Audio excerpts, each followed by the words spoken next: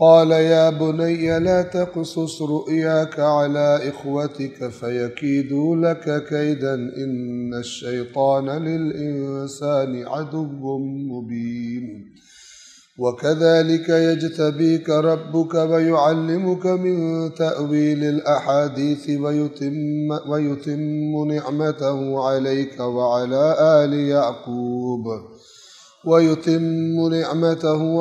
وعلى آل يعقوب كما أتمها على أبويك من قبل إبراهيم وإسحاق إن ربك عليم حكيم لقد كان في يوسف وإخوته آيات للسائلين إذ قالوا ليوسف وأخوه أحب إلى أبينا منا ونحن عصبة إن أبانا لفي ضلال مبين اقتلوا يوسف أو اطرحوه أرضا يخل لكم وجه أبيكم وتكونوا من بعده قوما صالحين قال قائل منهم لا تقتلوا يوسف وألقوه في غيابة الجب يلتقطه بعض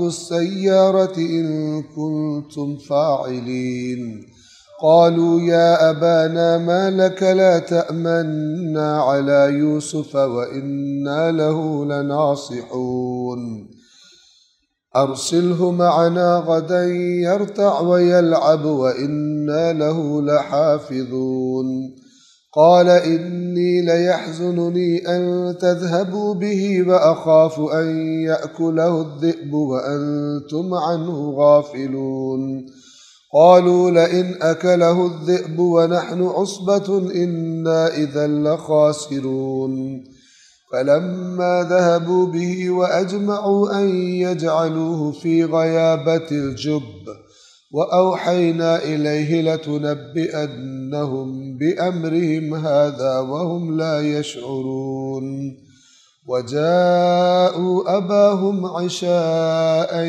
يبكون قالوا يا أبانا إنا ذهبنا نستبق وتركنا يوسف عند متاعنا فأكله الذئب وما أنت بمؤمن لنا ولو كنا صادقين وجاءوا على قميصه بدم كذب قال بل سولت لكم أنفسكم أمرا فصبر جميل والله المستعان على ما تصفون وجاءت سيارة فأرسلوا واردهم فأدلى دلوه قال يا بشرى هذا غلام وأسروه بضاعة والله عليم بما يعملون وشروه بثمن بخس دراهم معدودة وكانوا فيه من الزاهدين.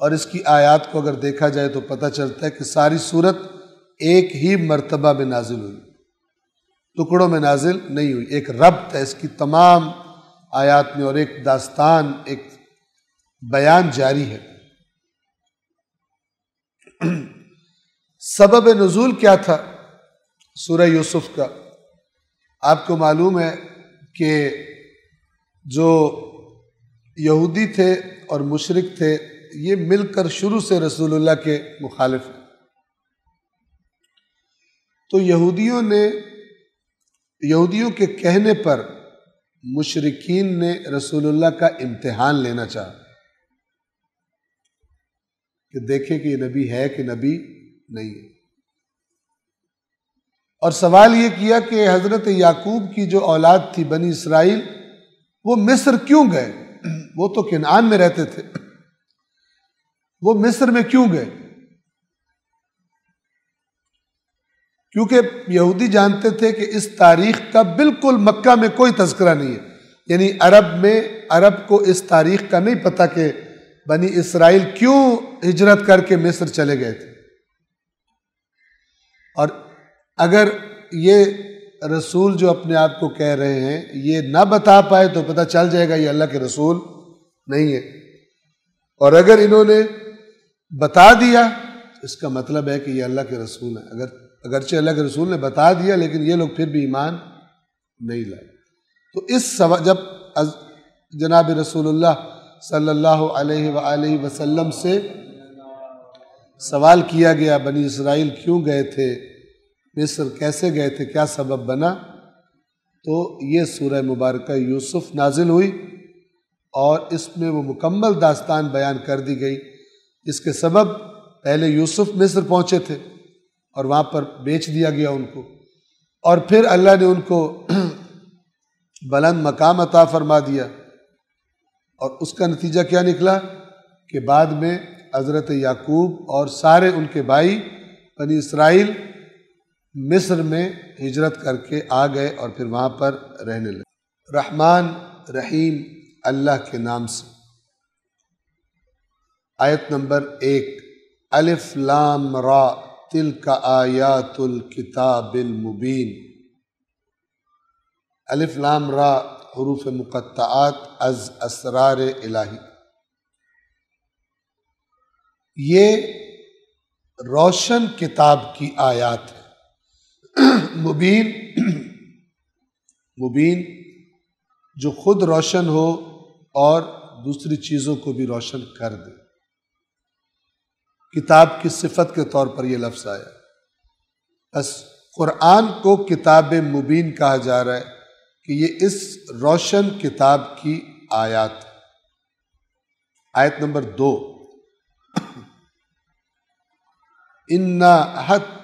کئی صورتوں میں اللہ نے آغاز میں پہلے قرآن کا تعارف کروایا، یہاں بھی قرآن کا تعارف۔ توجہ کیجیے آیت نمبر 2 میں کیا تعارف کروایا جا رہا ہے؟ انا انزلناہ قرآنا عربیا لعلکم تعقلون، یقیناً ہم نے اسے قرآن عربی بنا کر نازل کیا ہے تاکہ تم لوگ اسے سمجھ سکو۔ یعنی اللہ نے ان باتوں کو کہ جو اس کے علم کی باتیں تھیں، جو بلند ہدایت کے معارف تھے، جو لوح محفوظ میں علم الہی تھا، اس کو آسان کر کے عربی زبان میں اس مقصد سے نازل کیا ہے تاکہ تم لوگ سمجھ سکو۔ یہ اللہ تعالیٰ کا کلام قرآن کے بارے میں خود گواہی دے رہا ہے، لعلکم تعقلون، تاکہ تمہاری عقلوں میں آئے یہ۔ ہم نے اس لیے اسے قرآن عربی بنا کر نازل کیا ہے۔ آیت نمبر 3، نحن نقص علیک احسن القصص بما اوحینا الیک ھذا القرآن، ہم آپ کو بہترین داستانوں میں سے بہترین داستان سنا رہے ہیں اس قرآن کے ذریعے کہ جو ہم نے آپ کی طرف وحی کیا ہے۔ اس قرآن کی وحی کے ذریعے اے رسول ہم آپ کو احسن القصص بہترین داستان سنا رہے ہیں۔ وَإِن كُنْتَ مِن قَبْلِهِ لَمِنَ الْغَافِلِينَ، اور بے شک اس سے پہلے، یعنی اس قرآن کی وحی کے آنے سے پہلے آپ غافلین میں سے تھے، یعنی آپ کو ان باتوں کا علم نہیں تھا، آپ ان باتوں سے بے خبر تھے۔ ہم اس قرآن کے ذریعے آپ کو یہ داستانیں سنا رہے ہیں۔ آیت نمبر 4، اب یہاں سے حضرت یوسف کی داستان شروع ہوتی ہے۔ اذ قال یوسف، اور جب یوسف نے کہا لأبیہ، اپنے باپ سے یعنی حضرت یعقوب سے، یا ابتی، اے میرے بابا، انی رأیت، بے شک میں نے دیکھا ہے، 11 کوکبا، 11 ستاروں کو، والشمس، اور سورج کو، والقمر، اور چاند کو، رأیتہم لی ساجدین، میں نے دیکھا ہے کہ وہ میرے سامنے سجدہ کر رہے ہیں۔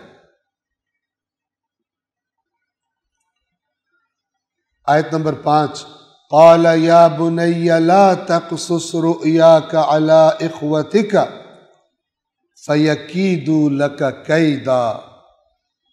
حضرت یعقوب نے فرمایا، اے میرے بیٹے، کہ یا بنی، اے میرے پیارے بیٹے، اپنے خواب کو اپنے بھائیوں کو نہ سنانا، یہ خواب اپنے بھائیوں کو بیان نہ کرنا، اگر بیان کرے گا تو وہ تیرے بارے میں کوئی چال چلیں گے، بس تو نے یہ خواب ان کو نہیں بتانا۔ حضرت یعقوب علیہ السلام کو بھی اندازہ تھا کہ باقی بھائی جو ہیں وہ حسد کرتے ہیں حضرت یوسف سے۔ آپ توجہ فرمائیں، حضرت یوسف اور حضرت بنیامین یہ 2 بھائی تھے جو ایک ماں کے بطن سے پیدا ہوئے تھے، اور جو باقی بھائی تھے ان کے، وہ دوسری ماں سے پیدا ہوئے تھے۔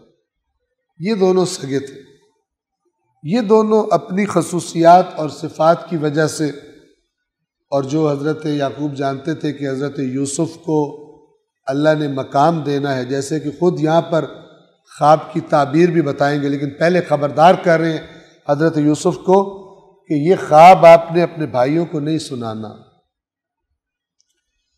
تو ان وجوہات کی بنا پر حضرت یعقوب کو زیادہ محبت تھی حضرت یوسف سے، اور کیونکہ ان دونوں کی والدہ بھی فوت ہو گئی تھی تو اور زیادہ حضرت جو یعقوب تھے حضرت یوسف اور حضرت بنیامین سے محبت کرتے تھے۔ بھائیوں کا ان کو پتہ تھا کہ حسد کرتے ہیں اور نقصان پہنچا سکتے ہیں، لہذا پہلے تعبیر، خواب کی تعبیر بتانے سے پہلے حضرت یعقوب نے حضرت یوسف کو خبردار کیا کہ اپنے بھائیوں کو یہ خواب نہیں سنانا، تو اگر سنائے گا تو وہ تیرے بارے میں چال چل دیں گے کوئی۔ ان الشیطان للانسان عدو مبین، یقیناً شیطان انسان کے لیے کھلا واضح روشن دشمن ہے۔ مبین یہاں پر بھی واضح اور روشن، یعنی شیطان کی دشمنی کوئی ڈھکی چھپی نہیں ہے، اگر کوئی بھی غور کرے تو۔ آپ کی خدمت میں عرض کروں کہ جب انسان کے دل میں وسوسہ آتا ہے گناہ کرنے کا، اس وقت بھی اگر انسان یہ غور کرے، اس وقت انسان یہ غور کرتا نہیں ہے، اس وقت وہ وسوسہ اس کی ساری توجہ گناہ کی لذت کی طرف کروا دیتا ہے۔ لیکن اگر انسان اس وقت یہ غور کرے کہ مثلا اللہ کو بھی اگر نہ لائے دل میں، اول تو اللہ ہی کو لانا چاہیے کہ وہ دیکھ رہا ہے، لیکن اگر یہی سوچ لے کہ اگر کسی نے مجھے یہ کام کرتے دیکھ لیا تو میری آبرو کیا رہ جائے گی، میری عزت کیا رہ جائے گی، اس کو بھی اگر ملحوظ رکھے، جس طرح گناہ کی لذت کو ملحوظ رکھ رہا ہے، تو بھی گناہ سے رک جائے گا اور اگر اللہ کا لحاظ کر لے تو پھر تو قطعی طور پر رک جائے گا۔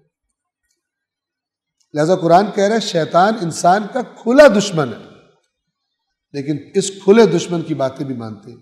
یہاں پر کیوں فرمایا کہ شیطان انسان کا کھلا دشمن ہے؟ یعنی تیرے بھائیوں پر شیطان مسلط ہو جائے گا تیرا خواب سن کر، اور وہ تجھے نقصان پہنچائے گا۔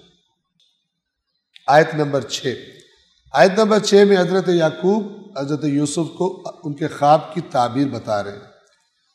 وَكَذَلِكَ يَجْتَبِيكَ رَبُّكَ، اور اس طرح آپ کا رب آپ کو چنے گا، برگزیدہ کر لے گا۔ وَيُعَلِّمُكَ مِن تَأْوِيلِ الْأَحَادِيثِ، اور آپ کو تعلیم دے گا، آپ کا رب آپ کو سکھائے گا تأویل الاحادیث۔ یہاں مراد خوابوں کی تعبیر ہے۔ حدیث اصل میں کسی بھی ایسی چیز کو کہتے ہیں جو پہلے نہیں تھی اور پھر وجود میں آئی، اور اسی لیے بات کو بھی حدیث کہتے ہیں، چونکہ بات بھی تب وجود میں آتی ہے جب بات کرنے والا کرتا ہے۔ اور اصطلاح میں اللہ کے نبی کے فرامین کو حدیث کہا جاتا ہے، وہ ایک اصطلاح خاص علم حدیث میں، ورنہ حدیث اللہ نے قرآن مجید کو بھی حدیث کہا ہوا۔ فَبِأَيِّ حَدِيثٍ بَعْدَهُ يُؤْمِنُونَ، اس قرآن کے بعد اور کون سی بات ہے جس پر ایمان لائیں گے؟ توجہ فرما رہے، یہاں پر احادیث سے مراد خواب ہے، اور تعویل سے مراد ان خوابوں کی تعبیر ہے جسے ہم اردو میں تعبیر کہتے ہیں۔ تعویل اول سے ہے، اور تعویل سے مراد ہوتی ہے کسی چیز کو اس کی اصل کی طرف پلٹا دینا، یعنی کسی چیز کی حقیقت بیان کر دینا، علامت دیکھ کر حقیقت بیان کر دینا، یا خود اس حقیقت کو بھی تعویل کہتے ہیں۔ مثلا قرآن کہتا ہے قیامت آئے گی، اس کی تعویل کیا ہے؟ خود قیامت۔ اللہ تعالیٰ فرماتا ہے یہ اس کو جھٹلا رہے جبکہ اس کی تعویل ان کے پاس آئی نہیں ہے، اس کی حقیقت ابھی انہوں نے دیکھی نہیں ہے اور اس کو جھٹلا رہے۔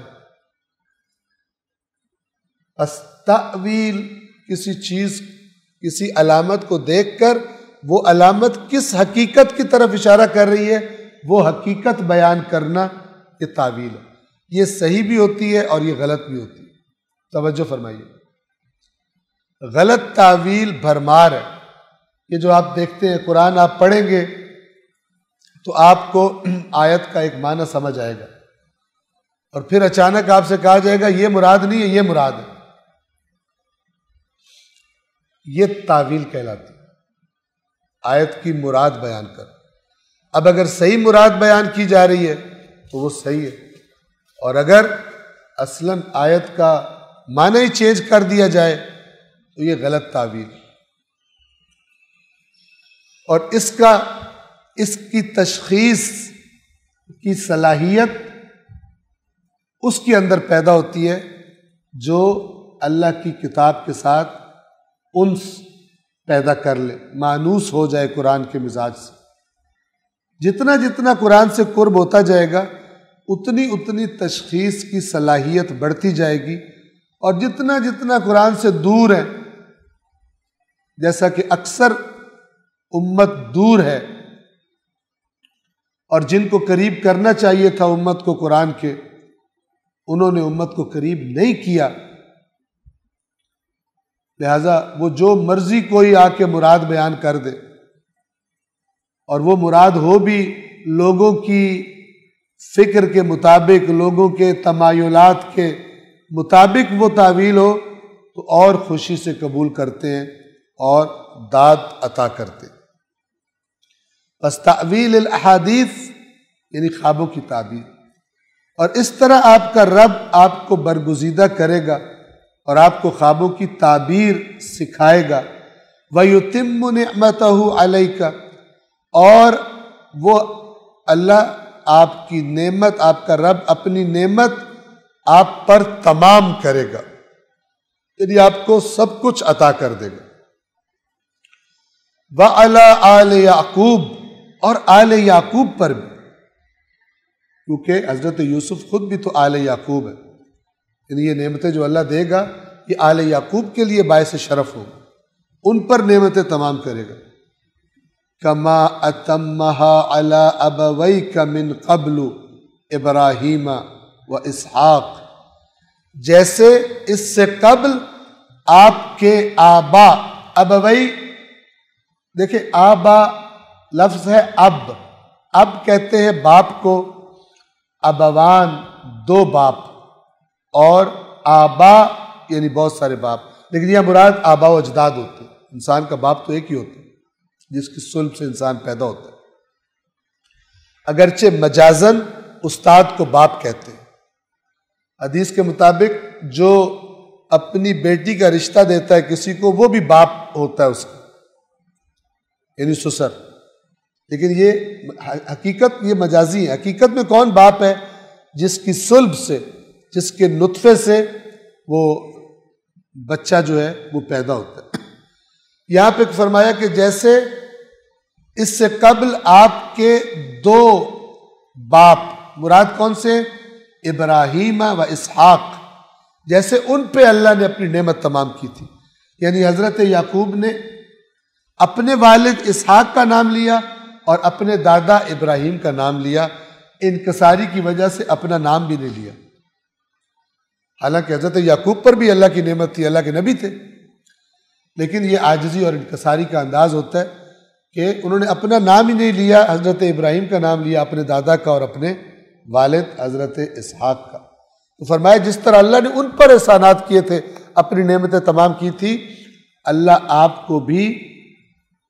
پر بھی اپنی نعمتوں کو تمام کرے گا۔ ان ربک علیم حکیم، بے شک تیرا رب خوب علم رکھنے والا اور خوب حکمتوں والا ہے۔ آیت نمبر 7 میں اللہ تعالیٰ فرماتا ہے لَقَدْ كَانَ فِي يُوسُفَ وَإِخْوَتِهِ آيَاتٌ لِلسَّائِلِينَ، بے شک یوسف اور اس کے بھائیوں میں سوال کرنے والوں کے لیے نشانیاں ہیں۔ یہ سوال کرنے والوں سے کون لوگ مراد ہیں؟ جنہوں نے آ کے پوچھا تھا کہ بنی اسرائیل کیوں گئے، بنی اسرائیل مصر میں کیوں گئے تھے۔ اب اللہ تبارک و تعالیٰ نے فرمایا ان سائلین کے لیے بھی نشانی ہے، جب آپ بتا دیں گے آپ کی نبوت کی نشانی ہوگی یہ تو اس علاقے میں عرب میں کسی کو نہیں پتہ اس تاریخ کا، ان واقعات کا، ایک۔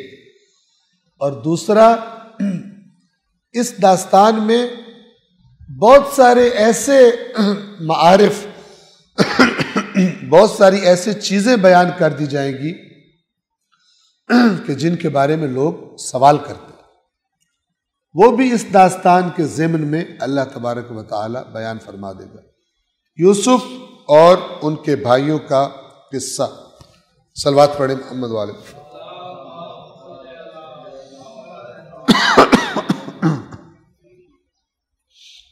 بے شک یوسف اور اس کے بھائیوں میں، یعنی ان کی داستان میں پوچھنے والوں کے لیے نشانیاں ہیں۔ اب یہاں سے آگے بڑھ رہی ہے داستان۔ اذ قالوا، جب انہوں نے کہا، کنہوں نے کہا؟ یوسف کے بھائیوں نے، لَيُوسُفُ وَأَخُوهُ أَحَبُّ إِلَىٰ أَبِينَا مِنَّا وَنَحْنُ عُصْبَةٌ۔ لَيُوسُفُ یہ بات پر تاکید کے لیے آتا ہے، یعنی یہ بات بڑی واضح ہے کہ یوسف اور اس کا بھائی بنیامین، ہم سے زیادہ ہمارے باپ کو ان دونوں سے محبت ہے۔ وَنَحْنُ عُصْبَةٌ، جبکہ ہم ایک بڑی مضبوط جماعت ہیں، ہم طاقتور بھی ہیں، یہ دونوں چھوٹے چھوٹے بھی ہیں، کمزور بھی ہیں، کام کاج بھی نہیں کر سکتے، طاقتور بھی نہیں ہیں، لیکن ہمارے باپ کو ان دونوں سے زیادہ پیار ہے ہماری نسبت۔ اور اب دیکھیے انسان جب حسد کا شکار ہوتا ہے تو کہاں تک پہنچ جاتا ہے۔ ان کو پتہ تھا جناب یعقوب اللہ کے نبی، لیکن کیا کہنے لگے؟ ان ابانا لفی ضلال مبین، بے شک ہمارے بابا واضح غلطی پر ہیں۔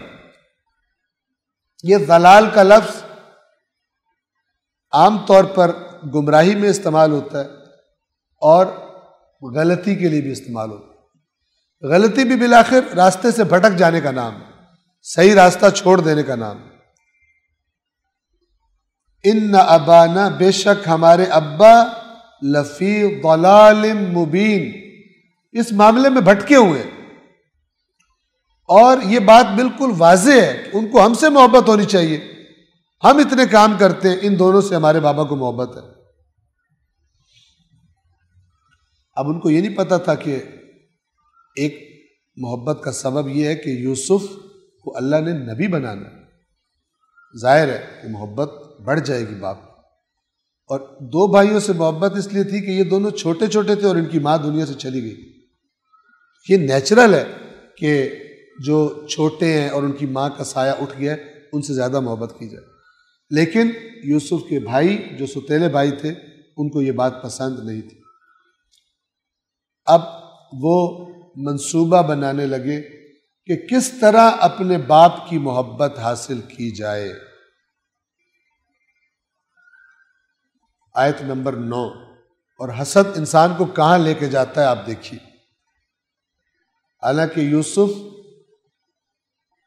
انہی کے باپ کا بیٹا ہے، بھائی ہے، کہنے لگے اقتلوا یوسف او اطرحوہ ارضا، یوسف کو قتل کر دو یا کسی سرزمین میں پھینک دو۔ مراد کیا ہے؟ یا تو قتل کر دو، بات ہی ختم، یا کسی ایسی جگہ جا کے پھینک دو جہاں سے یہ واپس نہ آ سکے، وہیں کچھ اس کے ساتھ ہو جائے تو کیا ہوگا؟ یخلو لکم وجہ ابیکم، تو تمہارے باپ کی توجہ پھر صرف تمہاری طرف ہو جائے گی، پھر یوسف بھول جائے گا اس کو، یوسف سے پیچھا چھڑاؤ۔ وَتَكُونُوا مِن بَعْدِهِ قَوْمًا صَالِحِينَ، اور یہ کام کرنے کے بعد پھر نیک قوم بن جانا۔ یہ مزاج ہے جو میں اکثر متوجہ کرتا رہتا ہوں کہ گناہ کر لو پہلے، پھر جب ریٹائر ہو جائیں گے تو نیک ہو جائیں گے۔ ابھی جوان ہے، ابھی ہم سیٹ پہ افسر بیٹھا ہوا ہے، ابھی تو رشوتیں کھانی ہیں، ابھی تو کمانے کے دن ہیں، ابھی نہیں نیک بننا، ابھی کما لو، سب کچھ کر لو، جب کر لو بعد میں نیک بن جائیں گے۔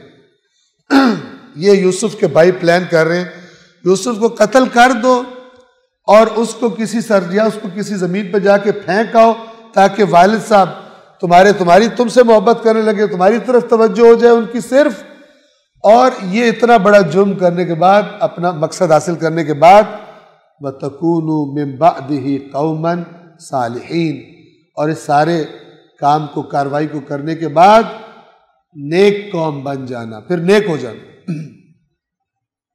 پھر تسبیح پڑھنا شروع کر دینا، پھر مصلی پہ بیٹھے رہنا۔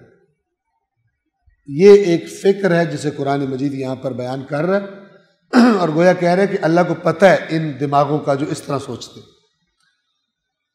کہ ہم بعد میں توبہ کر لیں گے، اللہ تعالیٰ کو راضی کر لیں گے، اللہ غفور الرحیم ہے، لیکن ابھی ہمیں غلط کام کرنا ہے۔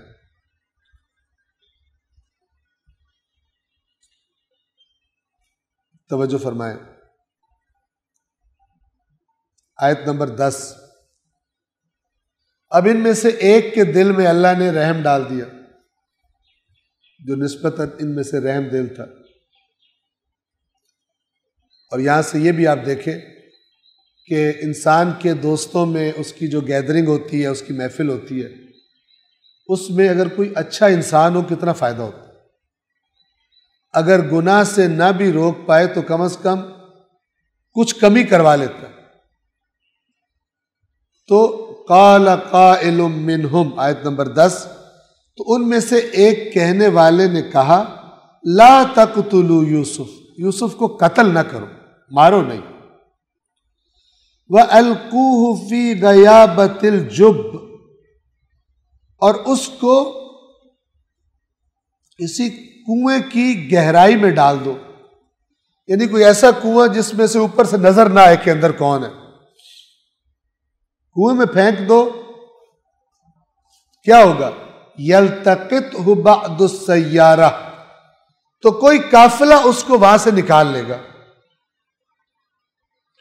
یعنی اس کو پتا تھا کہ پلان اس نے یہ بنوانا چاہا ان کا کہ حضرت یوسف کو کسی کنویں میں پھینک دیا جائے، تمہارا تو مسئلہ حل ہو جائے گا نا، تو خود تو کنویں سے نکل نہیں سکتا.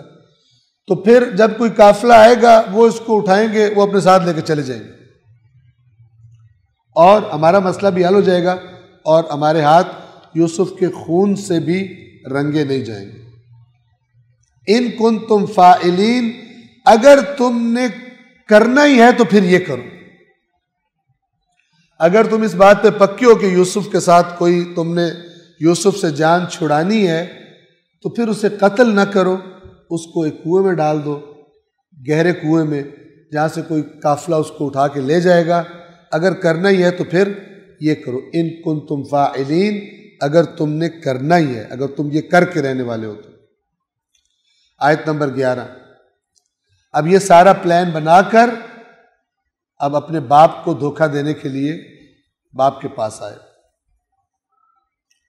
قالوا یا ابانا، کہنے لگے اے ہمارے بابا، ما لکا، آپ کو کیا ہے، بڑے مخلص بن کے، آپ کو کیا ہے، لا تأمنا علی یوسف، آپ یوسف کے بارے میں ہم پہ اعتماد ہی نہیں کرتے. وَإِنَّا لَهُ لَنَاصِحُونَ، اور جب کہ ہم تو یقیناً یوسف کے خیر خواہ ہیں، ہمارا بھائی ہے چھوٹا، ہم اس کے خیر خواہ ہیں، لیکن آپ ایسا لگتا ہے ہم پر آپ کو اعتماد ہی نہیں ہے، آپ یوسف کو ہمارے ساتھ کبھی کھیلنے کے لیے بھیجتے ہی نہیں ہیں. یہ اب خلوص کا لبادہ اوڑھ کر آئے، باپ کو دھوکہ دے کر یوسف کے بارے میں اپنے پلان پر عمل کرنے کے. آیت نمبر 12 میں اپنا مطالبہ پیش کیا. پہلے باپ کے جذبات کو بھڑکایا کہ بچے آ کے کہہ رہے ہیں ہمارا بھائی ہے، ہم اس کے خیر خواہ ہیں، آپ کیوں نہیں ہم پر اعتماد کر رہے.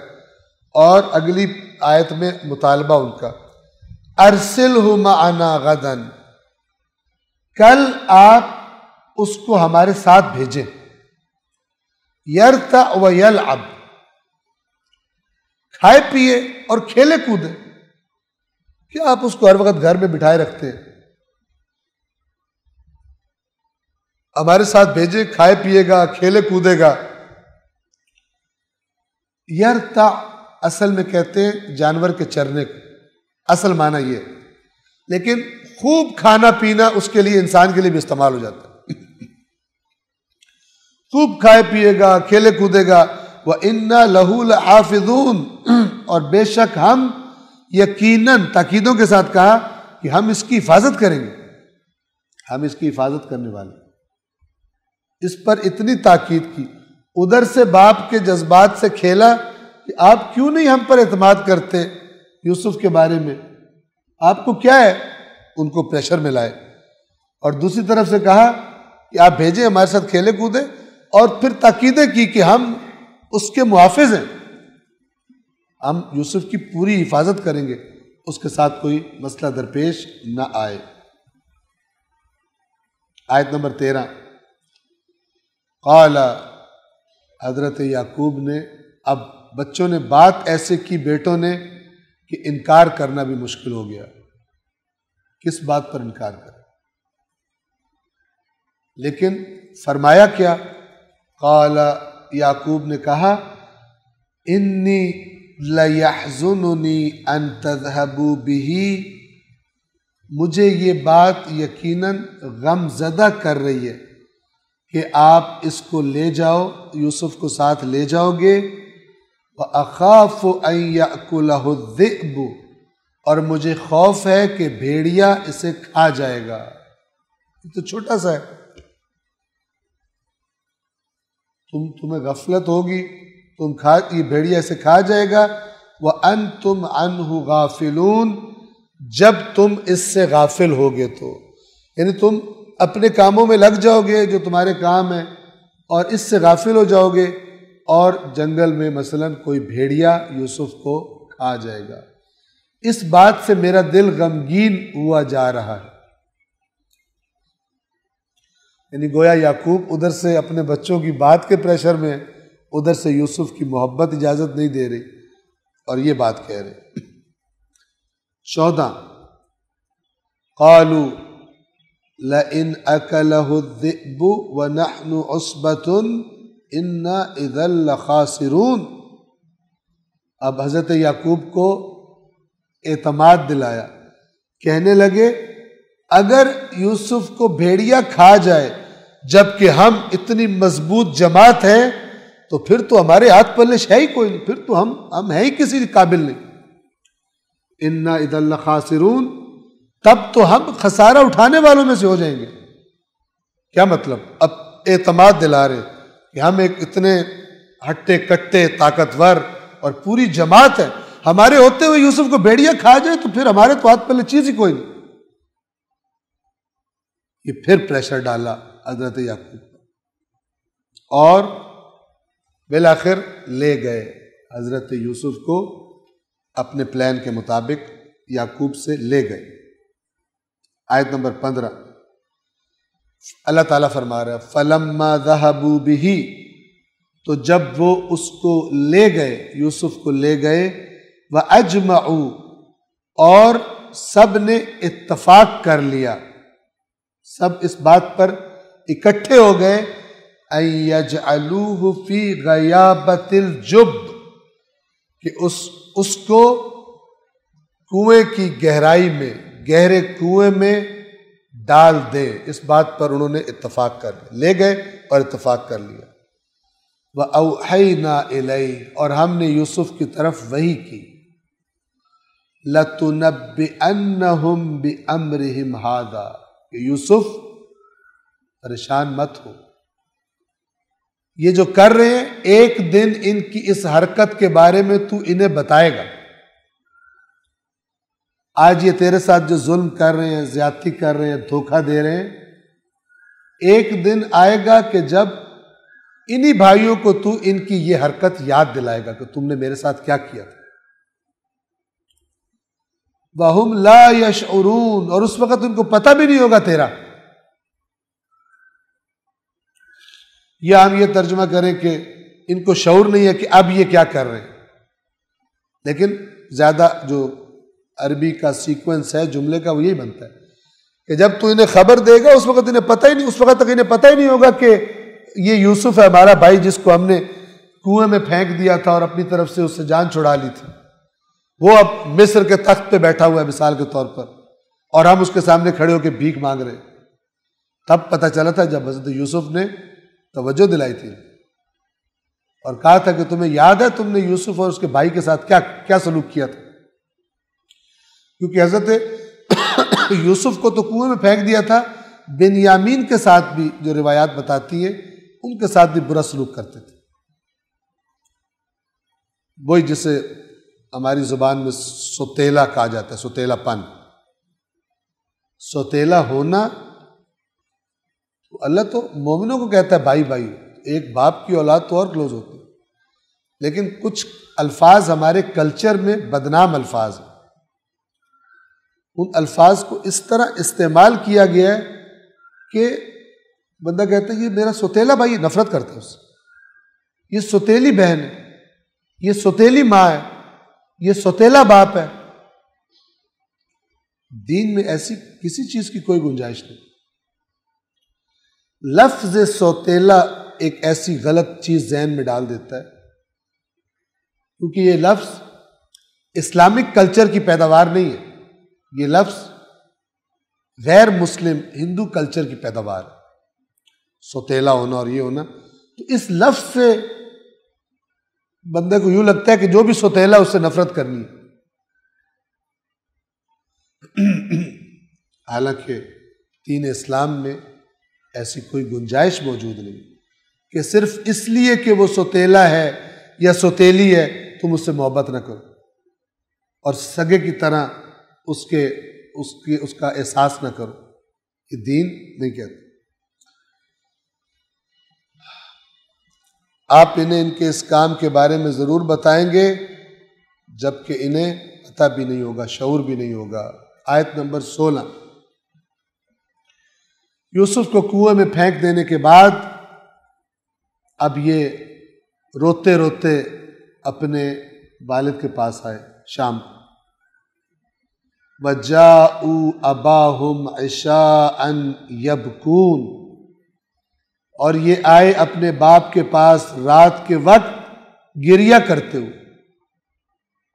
اس طرح ڈرامہ کیا جاتا ہے، اس طرح ایکٹنگ کی جاتی ہے، خود مار کے اور خود ہی آ جاؤ، روتے ہوئے آ جاؤ، عزاداری میں شامل ہو جاؤ جس کو خود مار کے آئے ہو۔ البتہ یہ مار کے تو نہیں آئے تھے، کنویں میں پھینک کے آئے تھے، لیکن مثال دیتا ہوں آپ کو، شہید قائد علامہ عارف حسین الحسینی کے جنازے میں ضیاء الحق پہنچ گیا تھا، حالانکہ مروانے کا پلان بنانے میں خود شامل تھا، وہاں پہ تعزیت کے لیے پہنچ گیا۔ اس کے لیڈر بھی حضرت یوسف کے بھائی تھے، ان سے سیکھا اس نے کہ مار کے پہلے اپنا کام کر کے اس کے بعد کیسے لوگوں کو دھوکہ دینا ہوتا۔ تو البتہ وہاں پر بعض جوان ایسے تھے کہ جنہوں نے ضیاء الحق کے منہ پہ کہا تھا کہ تو یہاں پہ کیا کرنے آیا، اور پھر باقیوں نے کھینچ کھانچ کے ان کو پیچھے کر لیا۔ وَجَاءُوا أَبَاهُمْ عِشَاءً يَبْكُونَ، اور یہ لوگ رات کو اپنے باپ کے پاس روتے ہوئے آئے۔ آیت نمبر 17، قَالُوا يَا أَبَانَا إِنَّا ذَهَبْنَا نَسْتَبِقُ، کہنے لگے اے ہمارے بابا ہم تو دوڑ لگانے لگے تھے، ریس کا مقابلہ کرنے لگے تھے۔ وَتَرَكْنَا يُوسُفَ عِنْدَ مَتَاعِنَا، اور ہم نے اپنے سامان کے پاس یوسف کو چھوڑا، وہ چھوٹا تھا، ہمارے ساتھ بھاگ نہیں سکتا تھا۔ فَأَكَلَهُ الذِّئْبُ، تو بھیڑیا اس کو کھا گیا۔ اور ساتھ ہی چونکہ جھوٹے تھے نا، دل میں جھوٹ تھا، ساتھ ہی کیا کہتے ہیں، وَمَا أَنْتَ بِمُؤْمِنٍ لَنَا وَلَوْ كُنَّا صَادِقِينَ، اور آپ نے ہماری بات پر نہیں اعتماد کرنا چاہے ہم سچ بھی بول رہے ہیں۔ جھوٹا زیادہ یقین دلاتا ہے سچے کی نسبت، کیونکہ ان کو پہلے ہی پتا تھا کہ حضرت یعقوب نے نہیں اعتماد کرنا، تو کہتے ہیں وَمَا أَنْتَ بِمُؤْمِنٍ۔ اب دیکھیں یہاں مومن کا لفظ آیا، مومن یعنی بات پر اعتماد کرنے والا، آپ نے ہماری بات پر اعتماد نہیں کرنا، وَلَوْ كُنَّا صَادِقِينَ، اگرچہ ہم سچے ہی کیوں نہ ہوں، آپ نے نہیں مانا۔ اب باپ کیا کرے، چارہ نہیں ہے تصدیق کرنے کے علاوہ، اور دل تصدیق نہیں کر رہا، لیکن ان کو کیا کہے، کوئی ثبوت تو ہے نہیں کہ یہ کیا کر کے آئے، اور یہ ثبوت ساتھ لائے تھے، حضرت یعقوب کی قمیص پر خون لگا کے لائے تھے۔ آیت نمبر 18، وَجَاءُوا عَلَىٰ قَمِيصِهِ بِدَمٍ كَذِبٍ، وہ یوسف کے کرتے پر، یوسف کی قمیص پر جھوٹا خون لگا کر لائے۔ قَالَ، وہ دیکھ کر حضرت یعقوب نے فرمایا، بَلْ سَوَّلَتْ لَكُمْ أَنفُسُكُمْ أَمْرًا فَصَبْرٌ جَمِيلٌ، بات وہ نہیں ہے جو تم کہہ رہے ہو، بلکہ تمہارے نفسوں نے تمہیں خوبصورت بنا کے دکھایا ایک کام جو تم نے کر دیا ہے، تو میں صبر جمیل سے کام لوں، میں صبر جمیل کروں۔ توجہ فرمائیں، قرآن جسے صبر جمیل کہہ رہا ہے اس میں اتنا گریہ ہے، اتنا رونا ہے اور اتنا غم ہے کہ جس نے حضرت یعقوب کی بینائی لے لی تھی۔ قرآن کی روش کیا ہے؟ مثلا حضرت آدم سے فرمایا اس درخت کے قریب نہ جانا، وہ چلے گئے، ترک اولا ہوا یا جو بھی ہوا، بالآخر کہا تھا، رہنمائی کی تھی کہ نہ جانا، چلے گئے۔ اللہ نے قرآن میں فرمایا ہم نے ابراہیم میں عزم نہیں پایا، ہم نے آدم میں عزم نہیں پایا، ارادے کی مضبوطی نہیں پائی، اور وہ چلے گئے درخت کے پاس۔ یعنی اللہ تبارک و تعالیٰ جب بھی کوئی ایسا کام کہ جو نہیں کرنا چاہیے، ٹھیک ہے، حتیٰ کہ حرام نہ ہو لیکن کمتر ہو، بہتر نہ ہو، تو اللہ تبارک و تعالیٰ اس کی مذمت کرتا ہے، کیونکہ قرآن نے رہنمائی کرنی ہے یہ کام ٹھیک ہے یا ٹھیک نہیں ہے۔ تو اگر یعقوب علیہ السلام کا اتنا زیادہ گریہ کوئی تضاد رکھتا ہوتا، صبر، اور صبر بھی صبر جمیل، اگر کوئی تضاد رکھتا ہوتا تو اللہ تعالیٰ جیسے حضرت آدم کے بارے میں فرمایا ہم نے آدم میں عزم نہیں پایا، یہاں پہ یعقوب سے بھی کہتے کہ یعقوب نے کہا تو تھا کہ میں صبر جمیل کروں گا لیکن روتا ہی رہا۔ پس رونا، غم کی وجہ سے رونا صبر جمیل کے ہرگز منافی نہیں ہے، اس سے کوئی تضاد نہیں رکھتا، ورنہ روش قرآن یہ ہے کہ مذمت کرنی چاہیے تھی کہ یعقوب نے صبر کا دامن ہاتھ سے چھوڑ دیا۔ چونکہ آپ نے قرآن میں دیکھا ہے اللہ تعالیٰ انبیاء کے بارے میں بھی ایسی بات کر دیتے کہ یہ کام جو نہیں کرنا چاہیے تھا کر دیا مثلا۔ تو یہاں پر بھی بڑی وضاحت کے ساتھ اللہ تعالیٰ کو یہی کہنا چاہیے تھا اپنی روش کے مطابق، لیکن نہیں کہا، جس سے ہمیں پتہ چلتا ہے کہ حضرت یعقوب کا رونا ہرگز صبر جمیل کے منافی نہیں تھا۔ پھر فرمایا واللہ المستعان علی ما تصفون، اور جو تم آ کر بات بیان کر رہے ہو، قصہ تم نے بیان کیا ہے، اس تمہارے بیان پر اللہ ہی وہ ذات ہے جس سے مدد طلب کی جا سکتی۔ المستعین کہتے ہیں مدد مانگنے والے کو، یہ وہی نستعینوں سے ہے، نستعین ہم مدد مانگتے ہیں، مستعین مدد مانگنے والا، مستعان جس سے مدد مانگی جاتی ہے۔ فرمایا واللہ المستعان، اور اللہ ہے مستعان، یعنی اللہ ہے وہ جس سے مدد مانگی جائے گی، یعنی جس سے یعقوب کہہ رہے ہیں میں مدد مانگوں گا علی ما تصفون، جو تم نے داستان بیان کی ہے اس کو سننے کے بعد میں اسی سے مدد مانگوں گا۔ اب دوسری طرف آیت نمبر 19 وجاءت سیارۃ، سیارہ کہتے ہیں اس چیز کو جو حرکت میں ہو، آج کل عرب گاڑیوں کو، کار کو سیارہ کہتے ہیں، ٹھیک ہے، موونگ چیزوں کو سیارہ کہتے ہیں۔ ہم اردو زبان میں پلینٹس کے لیے جو سورج کے گرد گھوم رہے ہیں سیارے کا لفظ استعمال کرتے ہیں، ستارے کے مقابلے میں سیارے کا لفظ استعمال کرتے ہیں اس کی حرکت کی وجہ سے۔ اور یہ یہاں پر لفظ سیارہ آیا ہے قافلے کے معنی میں، قافلے حرکت کرتے تھے، ایک شہر سے دوسرے شہر جاتے تھے۔ وجاءت سیارۃ، اور ایک قافلہ آیا، فَأَرْسَلُوا وَارِدَهُمْ، تو انہوں نے اپنے پانی لینے والے کو بھیجا اس کنویں کے پاس،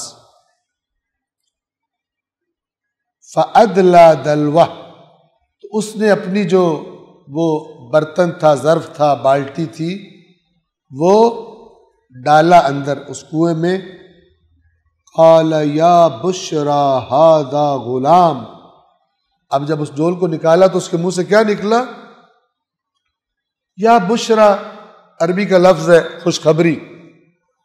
یہ تب منہ سے نکلتا ہے کہ جب کوئی خوشی کا اظہار کرنا ہو، کوئی خوشخبری ملی ہو یا خوشی کی خبر دینی ہو۔ تو اس نے قافلے والے کے منہ سے، اس جس نے بالٹی نکالی تھی اس کے منہ سے نکلا، ترجمہ یہاں پر کیا گیا ہے کیا خوب، یہ تو ایک لڑکا ہے، یعنی پانی کی جگہ یہ لڑکا آ گیا۔ وَأَسَرُّوهُ بِضَاعَةً، اور انہوں نے یوسف کو اپنے سامان میں چھپا لیا تاکہ جا کر بیچ دیں گے، پیسے بنائیں گے۔ وَاللَّهُ عَلِيمٌ بِمَا يَعْمَلُونَ، اور اللہ اچھی طرح جانتا تھا کہ وہ کیا کر رہے تھے، یعنی وہ سمجھ رہے تھے کہ ہم نے تو اس کو بیچنا ہے اور اپنے پیسے بنانے ہیں، اور اللہ کو پتا تھا کہ یہ یوسف کو وہاں لے کے جا رہے ہیں جہاں اللہ نے اس کو بہترین نعمتیں عطا کرنی۔ آیت نمبر 20 وَشَرَوْهُ بِثَمَنٍ بَخْسٍ دَرَاهِمَ مَعْدُودَةٍ، اور انہوں نے اسے بیچ دیا چند درہموں کے عوض، گنتی کے تھوڑے سے درہم لے کر انہوں نے یوسف کو بیچ دیا۔ وَكَانُوا فِيهِ مِنَ الزَّاهِدِينَ، اور وہ یوسف کے بارے میں زیادہ کوئی لالچ بھی نہیں رکھتے تھے۔ زاہد کہتے ہیں جو کسی چیز میں رغبت نہ رکھتا ہو، اسے زاہد کہتے ہیں۔ انہیں یوسف میں کوئی خاص رغبت نہیں تھی۔ کس لیے؟ البتہ یہاں پر بعض روایات یہ بھی آئی ہیں کہ جب وہ کنویں سے نکالا انہوں نے یوسف کو تو بھائی پہنچ گئے اور انہوں نے کہا کہ یہ تو ہمارا بھاگا ہوا غلام ہے، تو تم اسے ہم سے خرید لو، تو بھائیوں نے یوسف کو ان کو بیچ دیا، یہ روایت ہے۔ لیکن جو آیات قرآن کو اگر آپ توجہ فرمائیں تو اس ورژن کی تائید نہیں کر رہے۔ اب یہاں پہ قرآن کہہ رہا ہے کہ پہلے قرآن نے کیا فرمایا، انہوں نے اپنے سامان میں چھپا لیا۔ چھپایا کیوں بھلا؟ کسی کو پتہ نہ چلے یہاں سے ہم کچھ لے کے جا رہے ہیں، یہاں سے ہم نے لڑکا پکڑا۔ اگر انہوں نے مالکوں سے خریدا ہوتا تو کیوں چھپاتے؟ اگر یوسف کو انہوں نے اس کے بھائیوں سے خریدا ہوتا جو کہہ رہے ہیں یہ ہمارا غلام ہے، چھپانے کی ضرورت ہی نہیں تھی۔ انہوں نے نکالا تو انہوں نے کہا کہ چھپا لو اس کو، کسی کو پتہ نہ چلے کہ ہمارے ساتھ ہے۔ یوسف کو چھپا لیا۔ اور پھر قرآن فرما رہا ہے کہ ان کو کوئی خاص رغبت نہیں تھی۔ رغبت کیوں نہیں تھی؟ کہ بچے سے کیا، غلام بڑا ہو، طاقتور ہو، اٹا کٹا ہو تو پھر تو رغبت ہوتی ہے کہ اس سے کام لیں گے، لیکن اس چھوٹے سے بچے سے کیا کام لیں؟ حضرت یوسف بالکل کم سن تھے اس وقت، تو ان کو تھا کہ بس چند پیسے لیں اور اس کو بیچ دیں، اس لیے ان کو رغبت نہیں تھی۔